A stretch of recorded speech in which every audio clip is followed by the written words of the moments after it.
Good morning, everybody. I'm I'm Zena Hester, and I have to tell you, I am so privileged to be able to introduce our keynote speaker today. Dr. Pamela McCauley Bush is not only a successful engineer and educator, but also an entrepreneur. We've all had our challenges getting to where we are today. But I can tell you that Dr. Bush has overcome some of the most major obstacles that I could ever imagine, and she has just turned out to be so successful. Let me tell you a little bit about her. She's a native of Oklahoma. She's married with 3 daughters, and she has a wonderful son-in-law. She obtained her bachelor's, master's, and doctor of philosophy degrees in industrial engineering.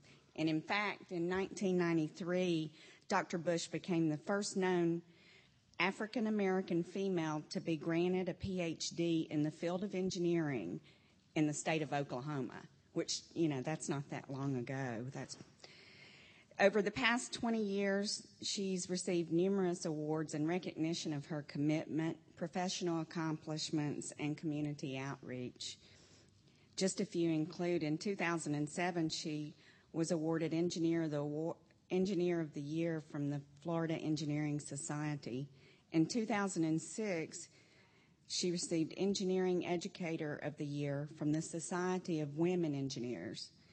And then in 2001, Millennium Woman of the Year.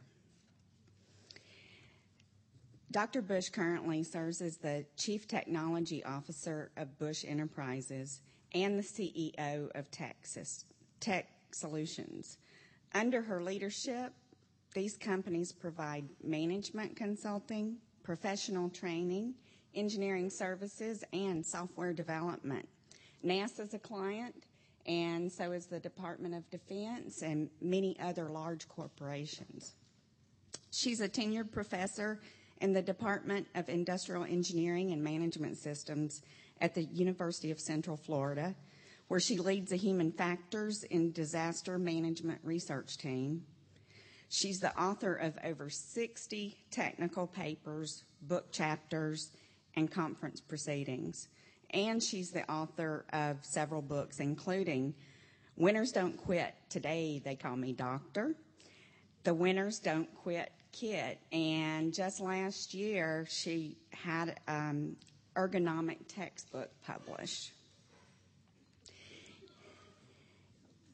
In addition, Dr. Bush is a nationally recognized motivational speaker who inspires success academically, professionally, spiritually, and personally.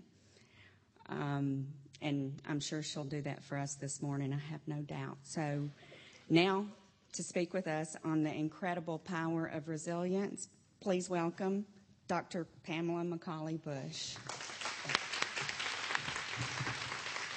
Thank you. Thank you. Thank you. It is such a pleasure to be here with you guys today, and just to be a part of something so outstanding. I really want to commend you all here at Marshall Space Flight Center for having the foresight to do something like this, and it's wonderful to see so many outstanding women here. Is that me? Is my weave messing with my mic? Is that me? Okay. Just tell me what I need to do.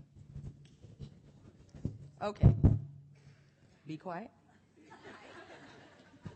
Well, let me say thank you to the wonderful folks who've taken care of me so far. Stephanie, thank you so much, my hostess, and I'm trying to see if I can work it out so her nephew is my new son-in-law. I'm here to be a motivational speaker, but I'm always a mom. And as she said, I have 3 girls, 131, that's my birth daughter. Is he? Okay. Okay. Okay. That's okay. Talk to me what I need to do. I think you're okay. Okay. Just keep that part of your hair behind. Keep it back here? Yeah, and then if it's still there, you can just walk around with that. Okay. No, it's still doing it, isn't it? Oh, you know what? Maybe it's this. Well, I'll take off a few things. Okay? Not much.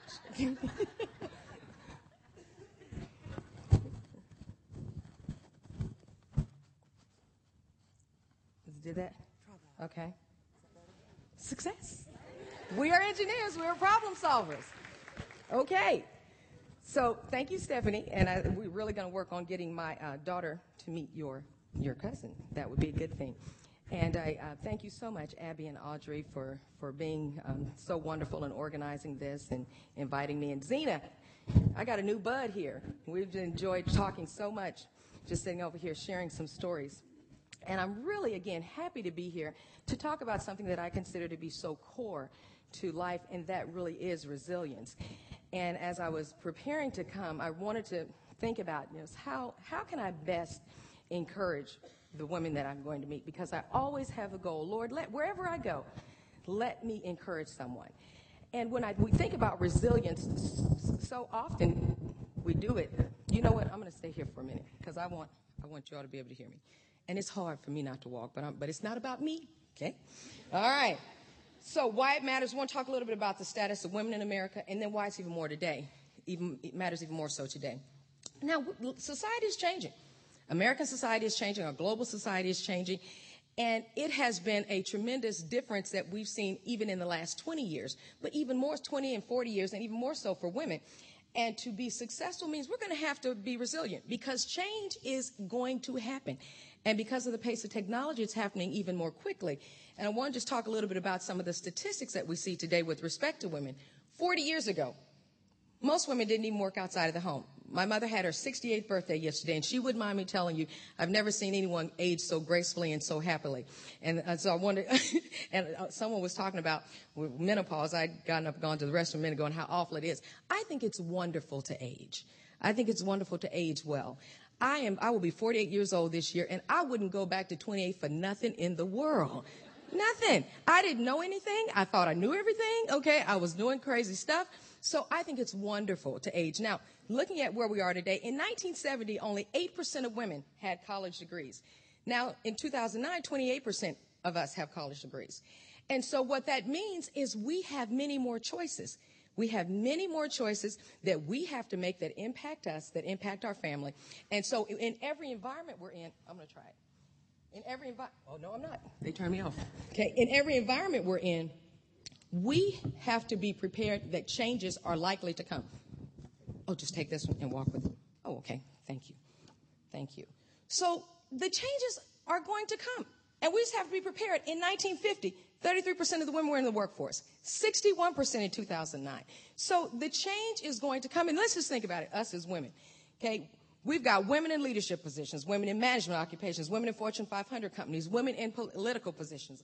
And I definitely want to get that Newsweek magazine that has Hillary on the front of it. So what this means is that we have all these environments that we are in, that in many instances we have great responsibility. And how we adapt to the change in these environments not only affects us, ladies, but it affects everyone there. And you know the old saying, if mom ain't happy, ain't nobody happy. So mama's going to have to learn to deal with change and deal with it real well because it's coming. It's here. And when we think about that, knowledge that change is just inevitable. It's going to happen. And it's not a bad thing. We're going to get older. We're going to need stronger support holes. Okay? We're going to need to make some changes in our diet. It's just going to happen. But guess what? A lot of good things are going to happen. And a lot of times in our workplace, we feel so helpless or frustrated. And that's one of the things I really want to spend some time talking with you about this morning. There's absolutely nothing helpless about any one of us sitting here in any arena of our lives. Period. It's a matter of choice. And so we're going to talk about some conscious effort to exercise resilience. Now, guess what? I love my country. I'm patriotic. I always said I didn't have a choice. My dad was a drill sergeant. But I really am patriotic. But we know there have been some challenges here. We've had 6 recessions since 1970, and this one was a booger with the sugar, as my grandma used to say. Offices closing, jobs that were never supposed to be at risk are gone. And it's shaken the foundation for many of us. But it doesn't have to continue to be that way, ladies, because guess what? Just as these changes have brought about many things going away, it's brought about many new opportunities. And I'm encouraging us to see things that way. And the fact that you're here today for such an event gives me great hope that you guys really are already seeing it that way. And we want to think very clearly about how are these challenges impacting our daily lives. Because it's one thing when you're watching the news and the president and everyone's saying, oh, well, we need to cut this many millions and this many billions. Well, what do they say? All politics is local. It impacts us on a daily basis. It impacts you right here at Marshall Space Flight Center. It impacts us at Kennedy Space Center. I've taught courses at Kennedy Space Center. And it impacts our home. It impacts us. And it impacts our children. It impacts us everywhere we're involved in our communities. So we've got to learn successful strategies to deal with this. And I say we don't just deal with it. Let's learn to thrive. It really